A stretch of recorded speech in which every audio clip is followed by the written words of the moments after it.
పరిశుద్ధులంటే ఎవరు?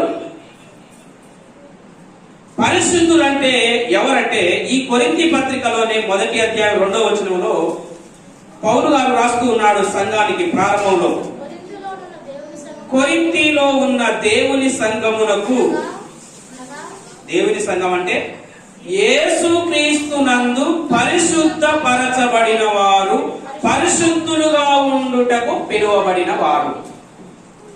ఎవరంట? దేవుని సంఘం అంటే పరిశుద్ధ పరచబడిన వారు, యేసుక్రీస్తునందు, యేసుక్రీస్తులో పరిశుద్ధ పరచబడి పరిశుద్ధులుగా ఉండుటకు పిలువబడిన వారు. ఎలా పరిశుద్ధపరచబడతారు? యేసుక్రీస్తునందు పరిశుద్ధపరచబడిన వారు, పరిశుద్ధపరచబడి పరిశుద్ధులుగా ఉండడానికి పిలువబడిన వారు. ఎవరు వీళ్ళు? అపోస్తల కార్యం 20వ అధ్యాయం 28వ వచనంలో ఉంటది ఈ మాట.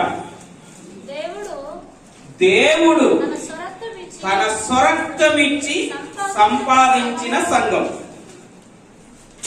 దేవుడు అన్న కాడ ఫుట్నోట్లో కింద అర్థం ఉంటది. యేసుక్రీస్తు ప్రభు. క్రీస్తు ప్రభు స్వరక్తమిచ్చి ఏం సంపాదించాడు? సంఘాన్ని సంపాదించాడు. క్రీస్తు ప్రభు స్వరక్తమిచ్చి సంఘాన్ని సంపాదించాడు. అంటే రక్తంతో సంఘాన్ని ఎలా సంపాదించాడు అంటే ఆ రక్తంలోనే మనుషులను కడిగాడు. 1 యోహాను పత్రిక 1వ అధ్యాయం 7వ వచనంలో ఏముంటుందో తెలుసా?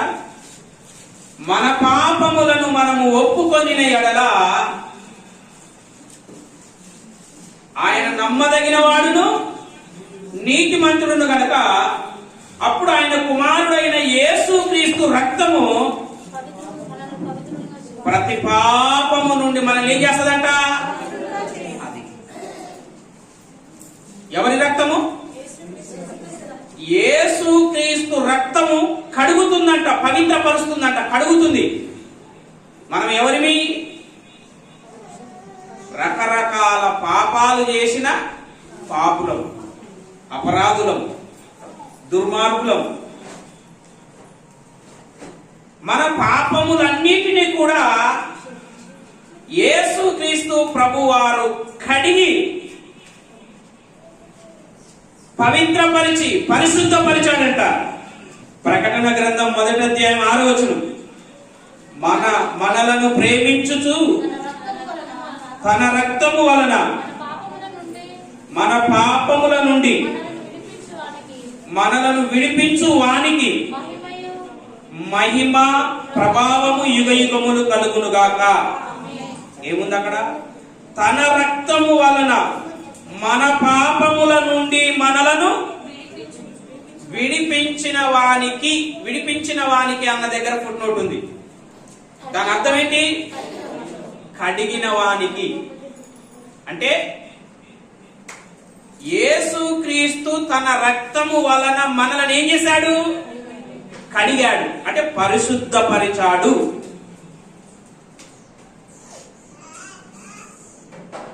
సంఘం అంటే ఎవరు?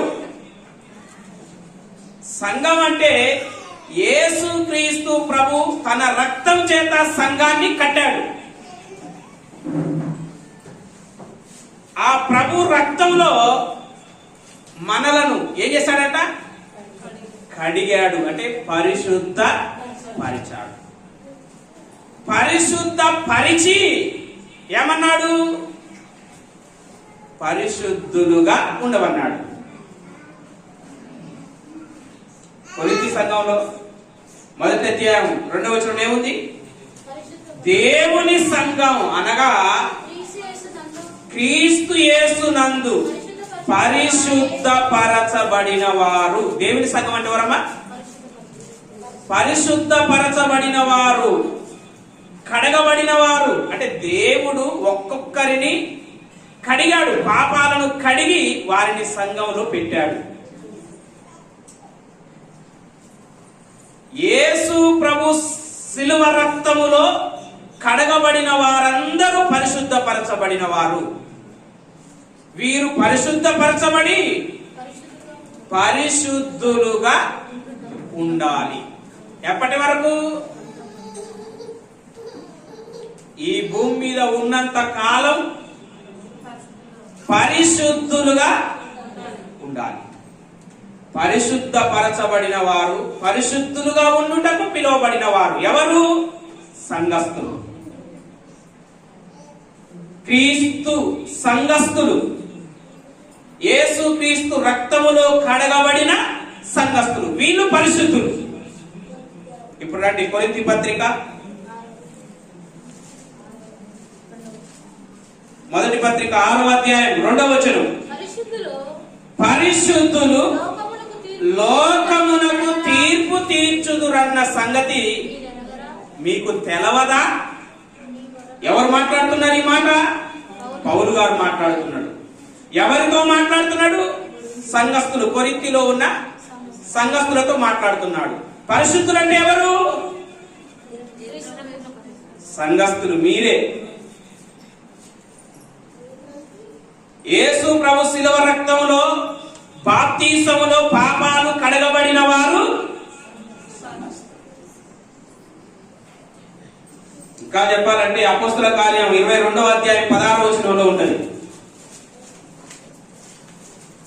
సౌలా, సహోదరుడా, తడవు చేయుట ఎందుకు? లేచి యేసుక్రీస్తు నామములో బాప్తిస్మము పొంది కడిగి వేసుకో, కడుక్కో, కడుక్కో, కడుక్కో, పరిశుద్ధపరుచుకో. అంటే బాప్తిసంలో ఏం కడుక్కుంటున్నారు? అందరూ పాపాలు కడుక్కుంటున్నారు. యేసు ప్రభు రక్తంలో కడగబడుతున్నారు. ఈ కడగబడిన వారందరూ ఎవరంటే పరిశుద్ధులు, వీళ్ళే సంఘస్థులు. ఈ సంఘస్థులకి, ఈ పరిశుద్ధులకి ఒక విషయం తెలవాలి. ఏ విషయం తెలవాలంటే పరిశుద్ధులకున్న ఆధిక్యత ఏంటి? పరిశుద్ధులు లోకమునకు తీర్పు తీర్చుదురని. అంటే ఇప్పుడు బాప్తిసం ఎంతమంది తీసుకున్నారు? చేతుల పైకి ఎత్తండి. మనం అందరం బాప్తిసం తీసుకున్నాం. ఇప్పుడు మనకున్న అర్హత ఏంటి?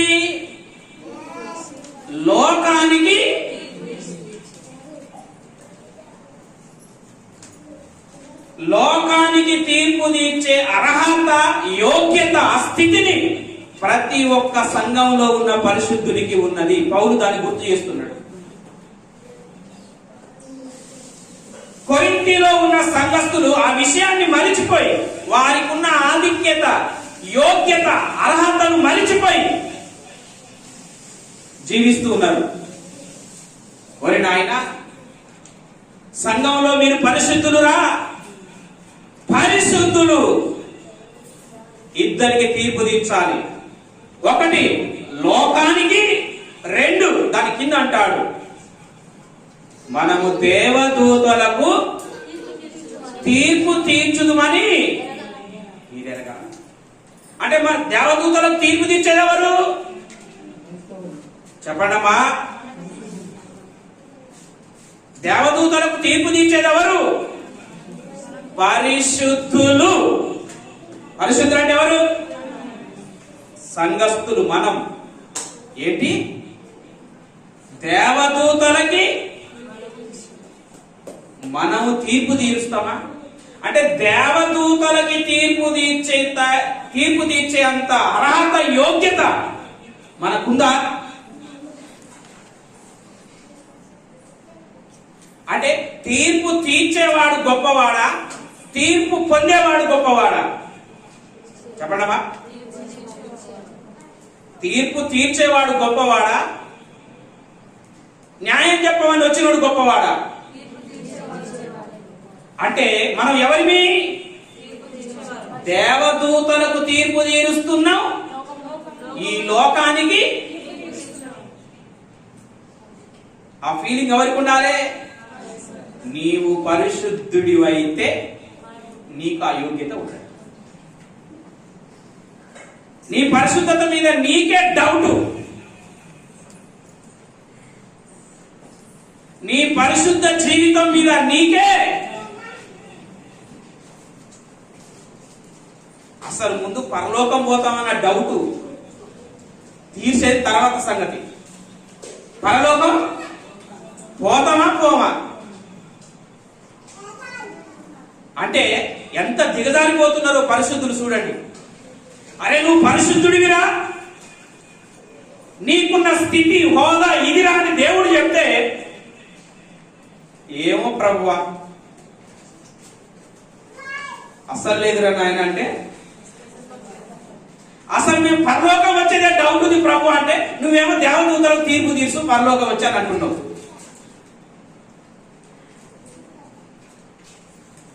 పరలోకం పోతే వస్తావో రామో ప్రభు. పరలోకం వచ్చి ఒక ఆమె అంటది, అయ్యా పరలోకం కాడ సింహాసనం లేకున్నా పర్వాలేదు, గడప కాడ వస్తున్నా పర్వాలేదు అయ్యా అంటది. పరలోకం నాకు సింహాసనం అవసరం లేదయ్యా, నేల మీదనైనా పడుకుంటానే. నేల ఇక్కడ ఉంటుంది, అక్కడే ఉండదు నేల. అడ్జస్ట్మెంట్ చూడండి మనోళ్ళకి ఎట్లున్నాయో.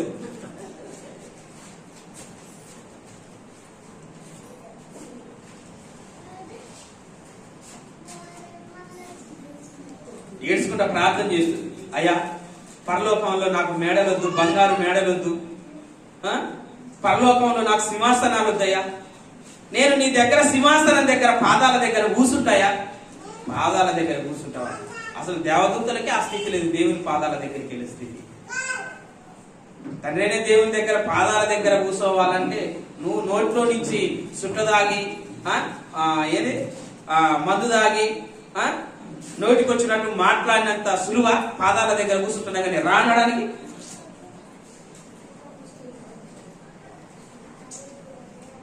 నీ స్థితి ఏంటి?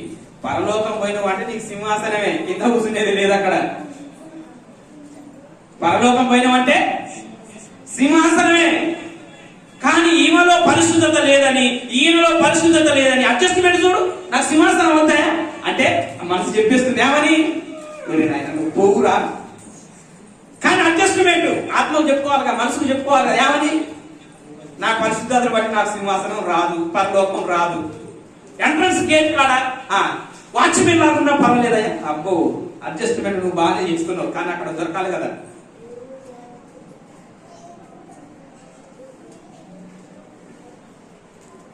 పరిశుద్ధులు లోకానికి తీర్పు తీస్తారు. రెండోది దేవదూతలకు దేవుడు నీకు ఆధిక్యత ఇచ్చాడు. నీవు పరిశుద్ధంగా బ్రతికితే, నీ పరిశుద్ధతని నువ్వు కాపాడుకుంటే నీవు తీర్పు తీరుస్తావు లోకంలో ఉన్న మనుషులకి.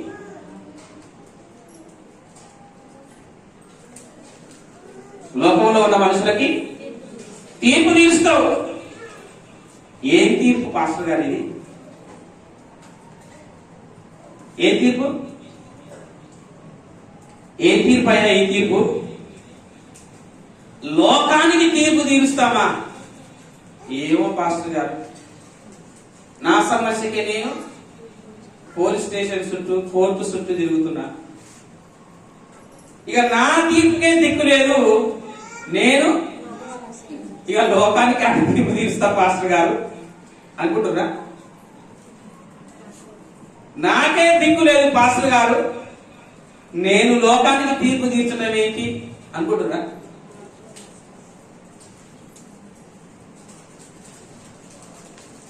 లోకానికి మనం తీర్పు, పరిశుద్ధులుగా ఉన్న సంఘస్థులు ప్రతి ఒక్కరూ లోకానికి తీర్పు తీర్చేస్తున్నారు. అంటే లోకానికి తీర్పు తీర్చడం అంటే ఎప్పుడు చాలా మంది ఏమనుకుంటారంటే, అయ్యా యేసు ప్రభు రాకడలో సంఘం ఎత్తబడుతుంది మధ్యాకాశంలోనికి,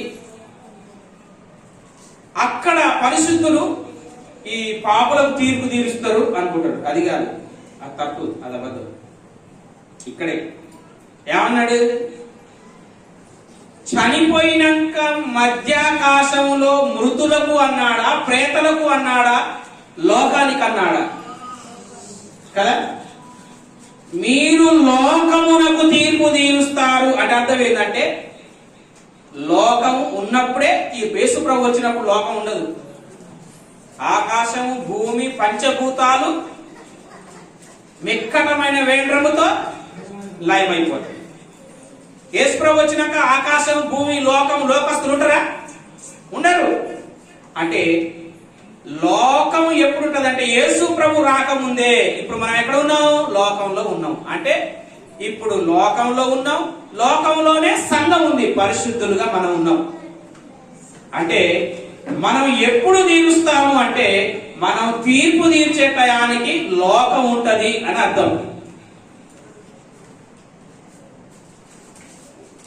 అంటే లోకం ఇప్పుడు ఉన్నది. లోకం అంటే ఏంటి? తిమోతి పత్రికలో పౌలు గారు రాస్తారు, 1వ అధ్యాయం 15వ వచనంలో, పాపులను రక్షించుటకు క్రీస్తు యేసు ఈ లోకానికి వచ్చాడు. లోకం అంటే ఇదే, మనం ఉన్నదే లోకం. అర్థమైందా? యేసుక్రీస్తు ఎక్కడికి వచ్చాడు? లోకానికి వచ్చాడు. మనం తీర్పు తీర్చేది ఎవరికి? ఈ లోకానికి. ఈ లోకానిక పరలోకానికి పోయినాక అది. ఎంతమంది తీర్పు తీరుస్తున్నారమ్మా? కొరింథీ సంఘంలో పౌలు అడిగినట్టే ఇప్పుడు మీకు కూడా తెలియదు. మేము తీర్పు తీర్చడం ఏంటి పాస్టర్ గారు అంటే, మీకు ఉన్న ఆధిక్యతను మీరు వినియోగించుకోవడం. మత్తయి సువార్త 19వ అధ్యాయం 27, 29 వచనాలు. పేతురు, ఇదిగో సమస్తము విడిచిపెట్టి నిన్ను వెంబడించితిమని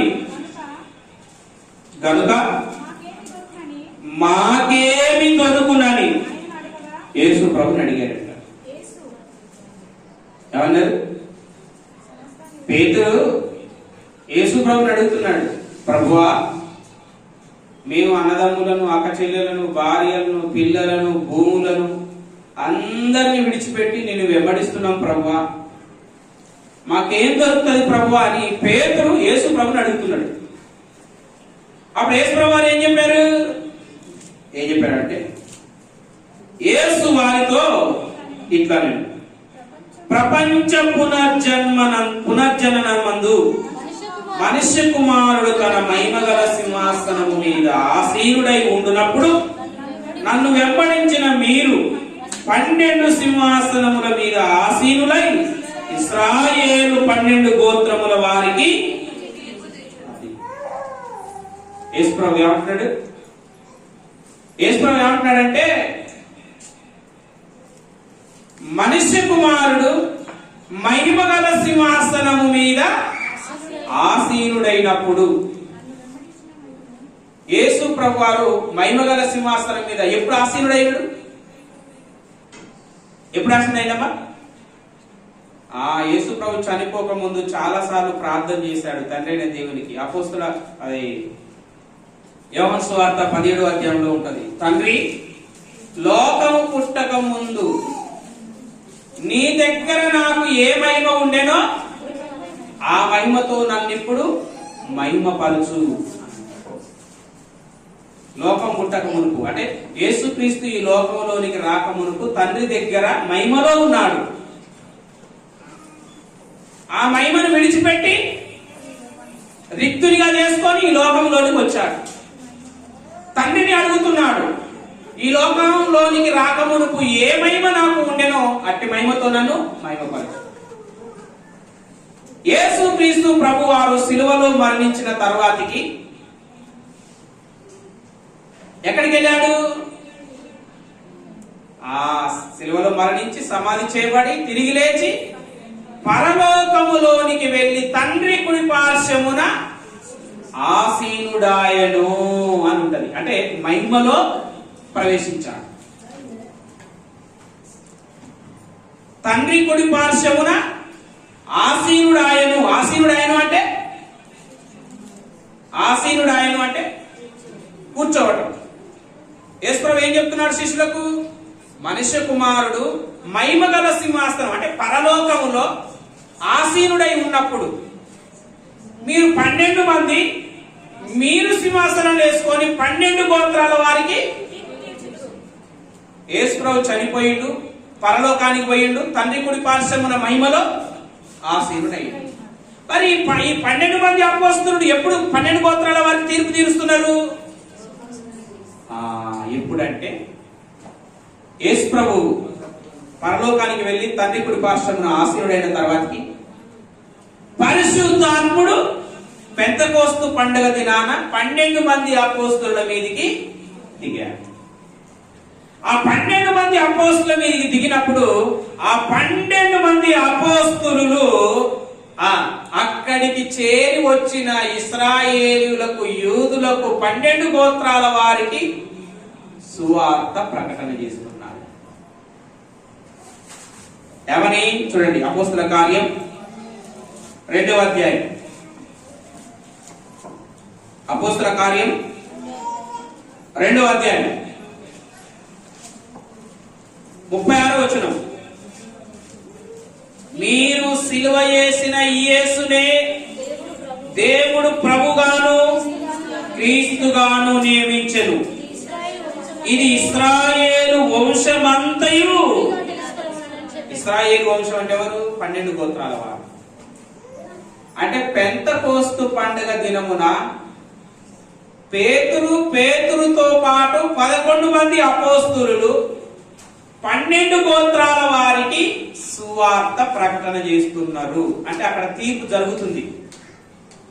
ఏమని? మీరు మారు మనస్సు పొంది ప్రతి వాడు యేసుక్రీస్తు నామములో బాప్తిస్మం పొందండి. పొందకపోతే ఏమైందని? మార్కు సువార్త 16:16 ఏముంది? నమ్మి బాప్తిస్మము పొందితే రక్షింపబడతారు, నమ్మకపోతే నరకానికి పోతారు. ఎవరు చెప్తున్నారు ఈ మాట? అపోస్తలుడు చెప్తున్నారు. ఏం చేస్తున్నారు? తీర్పు తీరుస్తున్నారు వాళ్ళకి. ఏ తీర్పు? మరణం తర్వాత జరగబోయే తీర్పు చెప్తున్నారు వాళ్ళకి. నీవు నమ్మితే రక్షింపబడతావు, పరలోకానికి పోతావు. నమ్మకపోతే శిక్ష, నరకానికి పోతావు, నిత్య అగ్నిగుండానికి పోతావు. ఎవరు చెప్తున్నారు ఈ మాటలు? అపోస్తలులు. పేతురు 11 మంది అపోస్తలులు ప్రజలకు చెప్తున్నారు. ఎంతమంది నమ్మారు? 3000 మంది నమ్మి బాప్తిసం పొందారు. అంటే వాళ్ళు రక్షింపబడ్డారు. అంటే మిగతా వాళ్లకు శిక్ష. తీర్పు తీర్చిన వాళ్ళు అక్కడ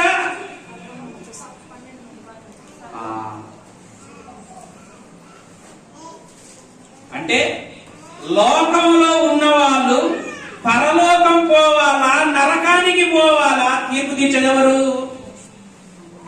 పరిశుద్ధులు. పరిశుద్ధులు తీర్పు తీరుస్తున్నారు. ఏమని? నువ్వు నమ్మితే రక్షింపబడతావు, నమ్మకపోతే శిక్ష విధింపబడతావు. యోహాను సువార్త 5వ అధ్యాయం 24వ వచనం చదవండి. యేసుప్రభు వారు అంటున్నారు, నా మాట విని నన్ను పంపిన వాని యందు విశ్వాసం ఉంచువాడు నిత్య జీవము గలవాడు. వాడు తీర్పులోనికి రాక మరణములో నుండి జీవములోనికి క్రాస్ చేశాడు. యేసుప్రభు వారు అంటున్నారు, ఏమంటున్నారు? నా మాట విని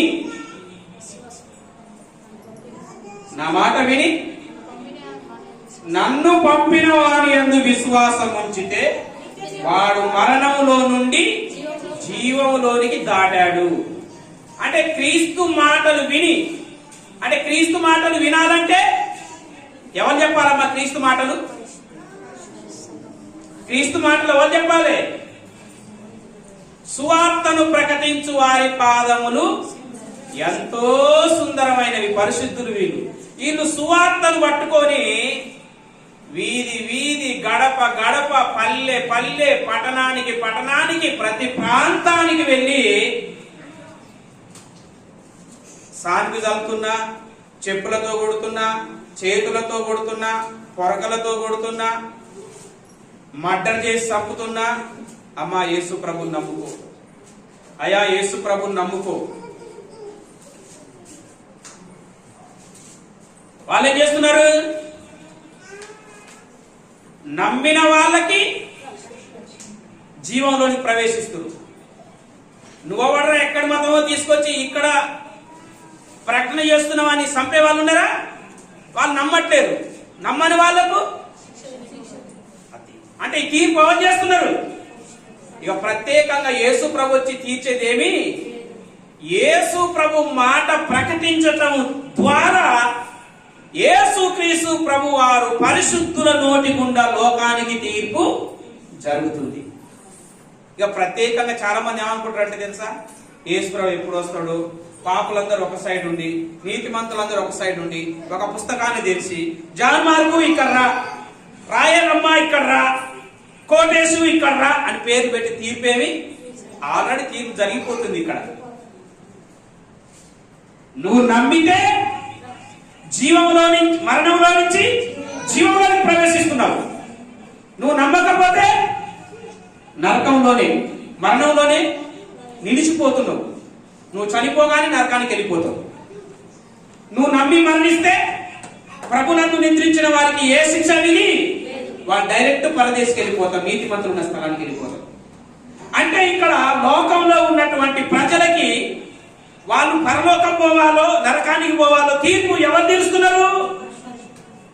నీవే. పరిశుద్ధులు బైబిల్ పట్టుకొని, జీవవాక్యాన్ని చేత పట్టుకొని, పరిశుద్ధ గ్రంథాన్ని చేత పట్టుకొని లోకంలో ఉన్న ప్రజలకు చెప్తున్నావంటే ఆల్రెడీ వాళ్ళకి తీర్పు జరుగుతుందని అర్థం. ఇక వాళ్ళు నరకానికి పోయినప్పుడు ఆ ధనవంతుడు అడిగినట్టు, అయ్యా నాకు భూమి మీద తెలవదు కదయ్యా నరకం ఉందన్న సంగతి అంటే, అరే పేరు రోడ్ ఎస్సీ కాలనీలో జాన్ మార్కు సంఘస్థులు మైక్ పెట్టి చెప్పారు కదా, నమ్మలేదా? అప్పుడు నేను నమ్మలేదయ్యా, నమ్మనందుకు నరకము, నమ్మినోళ్లకు నిత్య జీవము. డైరెక్ట్ యేసుక్రీస్తు వచ్చి బిడ్డ నువ్వు నమ్ముకోరా అని చెప్పడు. అంటే తీర్పు తీర్చే యోగ్యత, అర్హత ఎవరికి ఇచ్చాడు? అర్థమైందా? అంటే రోమపత్రిక చూడండి, రోమపత్రిక 2వ అధ్యాయం 16వ వచనం, దేవుడు నా స్వార్థ ప్రకారము యేసుక్రీస్తు ద్వారా మనుషుల రహస్యములను తీర్పు తీర్చు దినమందు ఇలాగు. అంటే దేవుడంట, పౌలు అంటున్నాడు కొరింథీ సంఘానికి, తీర్పు ఎలా తీరుస్తాడంట? సువార్త ప్రకారంగా తీర్పు జరుగుతుంది. ఎందుకు? సువార్తలో ఏమున్నది? రోమపత్రిక 1వ అధ్యాయం 16వ వచనం, సువార్తను గూర్చి నేను సిగ్గుపడేవాడను కాను, ఎందుకంటే నమ్మే ప్రతి వానికి, యూదునికైనా క్రీస్తు దేశస్థునికైనా రక్షణ కలగజేయుటకు దేవుని. అది అంటే సువార్తలో ఏమున్నది? రక్షణ. సువార్తలో ఏమున్నది అంటే, సువార్త ప్రకటిస్తున్నావు అంటే నమ్మిన వాళ్లకు రక్షణ, నమ్మని వాళ్లకు శిక్షణ. అంటే సువార్త ఎవరు ప్రకటిస్తున్నారు? ఎవరు? పరిశుద్ధులు, సంఘస్థులు. మనం ఒక ఊరికి వెళ్ళి యేసు ప్రభు గురించి చెప్పాము అంటే అక్కడ తీర్పు జరిగిపోయినట్టే. నమ్మిన వాళ్లకు రక్షణ, నమ్మని వాళ్లకు నరకం. అంటే ఏముందిలే అయ్యా, అమ్మ ప్రార్థనకు రామ్మ అంటే ఏమొస్తలే అయ్యా, పలానింటికాడ ప్రార్థన ఉంది రాండమ్మా, పలాని వీధిలో ప్రార్థన ఉంది రండమ్మా అంటే ఏమొస్తలే అయ్యా, అయ్యా పలాని వీధికి వెళ్ళి సువార్త ప్రకటిద్దాం రండమ్మా అంటే ఏమొస్తలే అయ్యా. నీకు అర్హత లేదు. ఏ అర్హత? నీవు పరిశుద్ధుడవి, పరిశుద్ధురాలువి, తీర్పు తీర్చే యోగ్యత నీకు ఉంది. నువ్వు ఒక వ్యక్తికి సువార్త చెప్పావు అంటే వానికి తీర్పు తీర్చినట్టే. దాన్ని నమ్మితే వాడు పరలోకం, నమ్మకపోతే అంతే. నీ ద్వారా యేసుక్రీస్తు ఏం చేస్తున్నాడు? తీర్పు, అంతే. ఇక ఇప్పుడు ధనవంతుడు లాజరు చనిపోయిండు. ధనవంతుడు మంటల్లో కాలుతూ ఏమన్నాడు? అయ్యా, నా తోడ పుట్టిన వారు ఇంకా 5 ఉన్నారు ఇంటి దగ్గర, వారు కూడా ఈ మంటలోనికి రాకుండా నేనేంటి వాళ్ళకు నీ మాటలు చెప్తాయా అంటే, అప్పుడు అబ్రాహాము ఏమన్నాడు? చదవండి ఆ మాట. లూకా సువార్త 16వ అధ్యాయం 29వ వచనం. అందుకు అబ్రాహాము అంటున్నాడు, వారి వద్ద అంటే భూమి మీద మోషే ప్రవక్తలు ఉన్నారు, వారి మాటలు వింటే చాలు. నువ్వు చెప్పాల్సిన అవసరం అంటే భూమి మీద ఉన్న వాళ్ళు సువార్త ప్రకటిస్తే అదే తీర్పుగా. ఇక సచ్చినాక నీ ఆత్మను పట్టుకొని దేవుడు ఎందుకు పాపం చేసినావు, సందులు ఎందుకు చేసినావు, చీకట్లు ఎందుకు చేసినావు, శిక్షానికి ఎందుకు చేసినావు, దేవుడు అన్ని అడగడు. ఇక్కడ తీర్పు జరిగిపోతుంది అంతే. నమ్మితే, సువార్తను నమ్మితే రక్షింపబడతావు, నమ్మకపోతే నరకానికి పోతావు. ఈ సువార్త చెప్పేదెవరు? ఆ కాలంలో మోసే ప్రవక్తలు ఉన్నారు, ఈ కాలంలో సంఘంలో పరిశుద్ధులు అంటే మనమే. మనం ఒక వ్యక్తికి సువార్త చెప్పాము అంటే వాడు నమ్మలేదు అంటే నరకానికి ఫిక్స్. వాడు నమ్మిండు అంటే నిత్య జీవంలోనికి దాటుతాడు, వాడు మరణంలో నుంచి. పరిశుద్ధులు లోకానికి, లోకస్తులకు ఏం చేస్తున్నాం మనమే?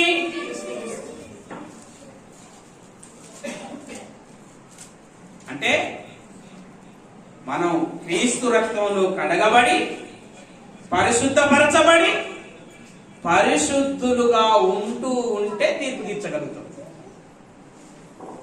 అవునా కదా? ఎలా ఉండాలి? మనం పరిశుద్ధులుగా ఉండాలి. నువ్వు కూడా పాపం చేసుకుంటా సువార్త ప్రకటిస్తే అప్పుడు ఏమైతుంది? అక్కడ ఏమనుంది? పరిశుద్ధపరచబడి పరిశుద్ధులుగా ఉండుటకు పిలువబడిన వాళ్ళు. పరిశుద్ధపరచబడినాక పరిశుద్ధులుగా ఉండాలి, అప్పుడు తీర్పు తీర్చుకుంటూ వెళ్ళాలి. అర్థమైందా? అంటే గుర్తుపెట్టుకోండి, కొరింథీ పత్రికలో పౌలు ఆ సంఘాన్ని గుర్తు చేస్తున్నాడు. కొరింథీలకు రాసిన మొదటి పత్రిక 6వ అధ్యాయం 2వ వచనం, పరిశుద్ధులు లోకానికి తీర్పు తీరుస్తారని. అరే పరిశుద్ధులు మీకు తెలవదా? లోకానికి అంటే మనం లోకంలో ఉన్న వాళ్ళకి యేసుక్రీస్తు ప్రభు గురించి ఏం చెప్పాలి? సువార్త ప్రకటించాలి. ఆ సువార్త నమ్మితే వారు నిత్య జీవంలోనికి వస్తారు, నమ్మకపోతే నరకంలోనికి వెళ్ళిపోతారు. ఒకవేళ తెలవనోళ్ళు చచ్చిపోయినాక ఈ ధనవంతులాగానే అడుగుతారు, అయ్యా ప్రభు భూమి మీద మాకు ఎవరు చెప్పలేదు కదా? చెప్పలేదా? పరిశుద్ధులు మీకు తీర్పు తీర్చలేదా? యేసు ప్రభు నమ్ముకోమని చెప్పలేదా? యేసు ప్రభుని నమ్ముకోమని చెప్పడమే తీర్పు జరిగిపోతుంది. అంటే అక్కడ నమ్మితే రక్షణ, నమ్మకపోతే నరకం. అర్థమైందా? చెప్పాలి, అందుకే నేను చెప్పుకుంటాను.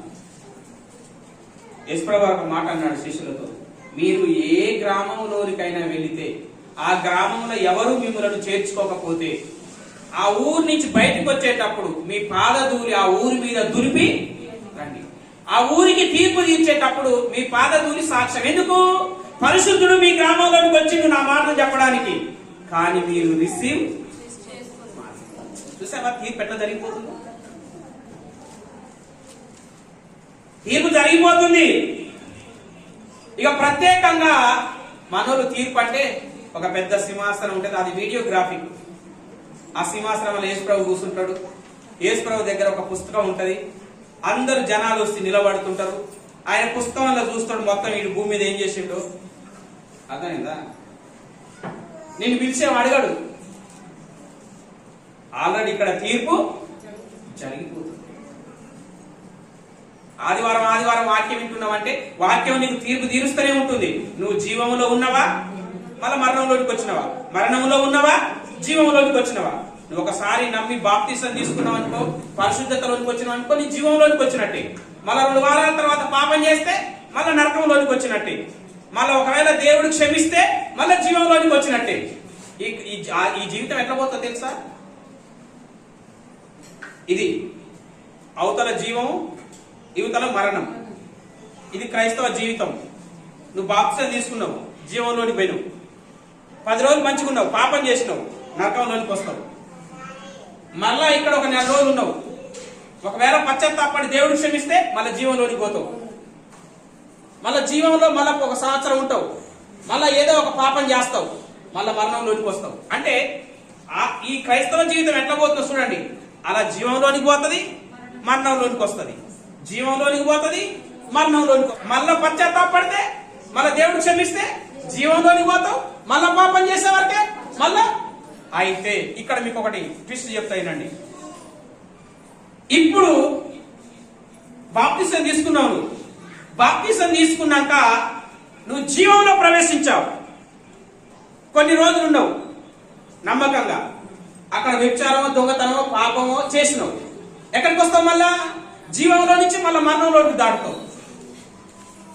ఇప్పుడు చచ్చిపోతావు. నువ్వు ఎక్కడ పోతావు? నరకానికి పోతావు. అర్థమైందా? ఒకవేళ సావు రాలేదు, ఏడ్చినావు కొన్ని రోజులు, దేవుడు క్షమించిండు, మళ్ళా జీవంలోకి వచ్చినావు. ఇప్పుడు చేస్తావు. ఎక్కడ పోతావు? పరలోకం పోతావు. అర్థమైందా? ఒకవేళ ఇక్కడ సావు రాలేదు, మళ్ళా జీవంలో కొన్ని సంవత్సరాలు ఉండవు, ఏదో మళ్ళా పాత మరుపులో మళ్ళీ ఒక పాపం చేసినావు, మళ్ళా మరణంలోనికి వచ్చినావు. ఈడ చచ్చిపోయినావు. ఎక్కడ పోతావు? అది అంటే ఆత్మీయ జీవితము జీవంలోనికి పోతుంది, మరణంలోనికి వస్తుంది. జీవంలోనికి పోతుంది, మరణంలోనికి వస్తుంది. అవతలొడ్డుకు పోయినప్పుడు వస్తేనేమో జీవంలోనికి పోతావు, పరలోకం పోతావు. యువతలొడ్డుకు వచ్చినాక వస్తేనేమో నరకానికి పోతావు.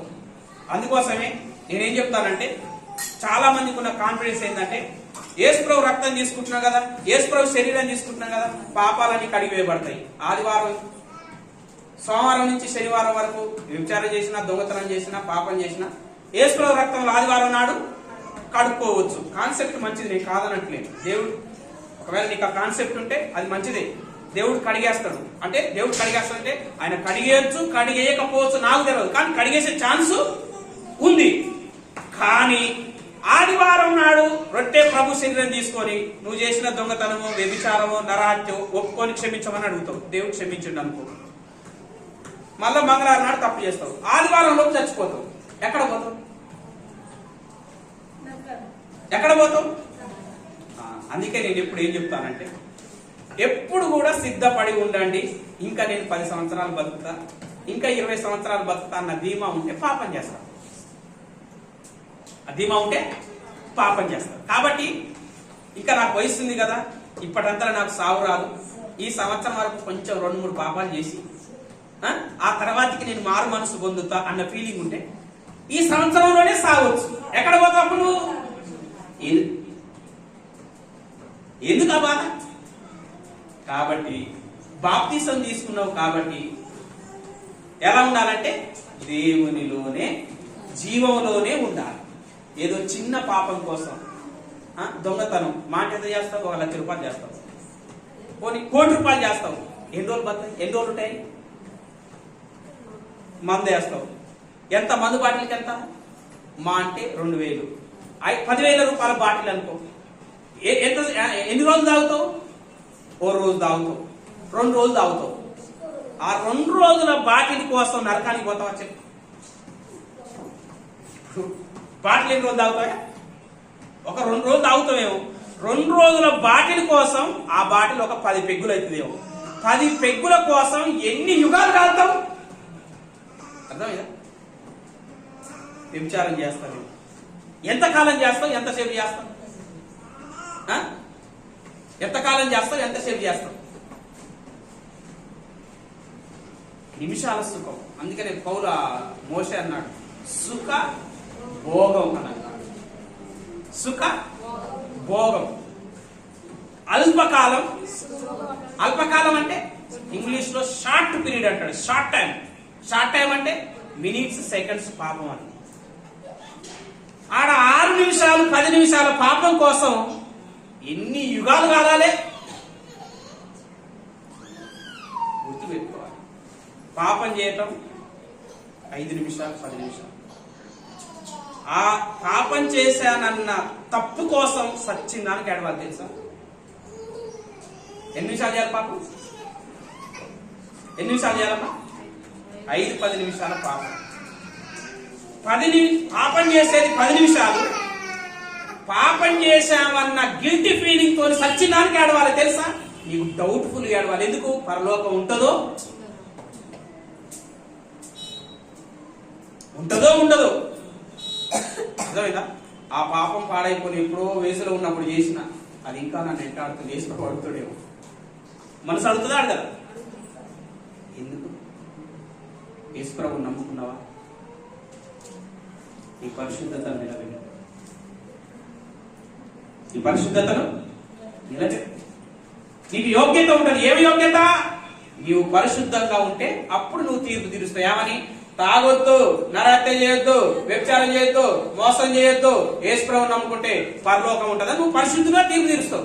నువ్వే తాగి, నువ్వే పెగ్గు కొట్టి, నువ్వే మోసం చేసి వచ్చి బైబిల్ పట్టుకొని యేసుప్రభుని నమ్ముకోవాలి, పరలోకం పోతారు, దొంగతనం చేయొద్దు, అబద్ధం ఆడొద్దు అని నువ్వే చెప్తే పరిశుద్ధులు తీర్పు తీరుస్తారు. ఆల్రెడీ నీకు వాక్యం తీర్పు తీరుస్తుంది. ఏమని? అరే నువ్వు అన్ని చేసి వచ్చి చెప్తున్నావురా, నువ్వు సావగానే నరకానికి వెళ్తావురా అని వాక్యం. కాబట్టి చాలా జాగ్రత్తగా ఉండాలి. మనం పరిశుద్ధులము, లోకానికి తీర్పు తీర్చే యోగ్యత మనం నిలబెట్టుకొని బ్రతకాలి. కళ్ళు మూసుకొని ప్రార్థన చేస్తాం.